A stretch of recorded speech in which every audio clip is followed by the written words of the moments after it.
And this is my personal project website.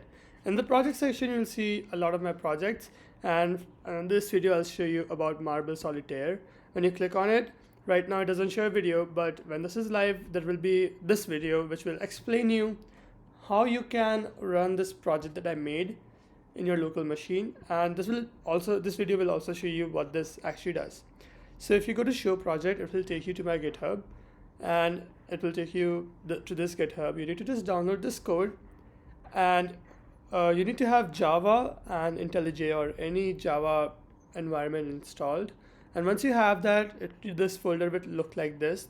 Now load this folder in your IntelliJ or whichever editor you're using, and then come to this Marble Solitaire file. Then I have created some presets. You can choose any preset you want, and then it will create a board for it. You just need to run it, the preset, and then it will create the board like this. This is a CLI based program, so it looks like this. And this was made using Builder Design, and it uses a lot of object-oriented design paradigms so that this is modular, reusable, and efficient code. This is one of the European versions. There are many different versions of Solitaire available. For example, European, Triangle, and even English. So this one is European, and to play it, you just need to enter. Please choose a row and column, and the from row, from column, to row, to column values to play.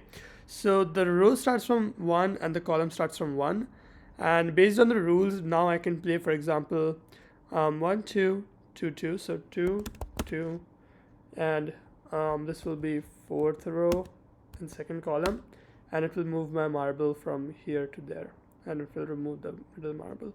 So this is how you play the game. Your goal is to, I think, have with 1 marble left, or I forgot the rules of this game, but you can check that online. And I made this 2 years ago, so it's been a while. But I hope you find this video helpful, and I hope you're able to get it running on your machine. The point of this video was just to show recruiters what I've done with these projects, and so that they can run it on their machine and watch this video if it doesn't work on their machine. So yeah, I hope you like it. I hope someone hires me with this, but thank you so much.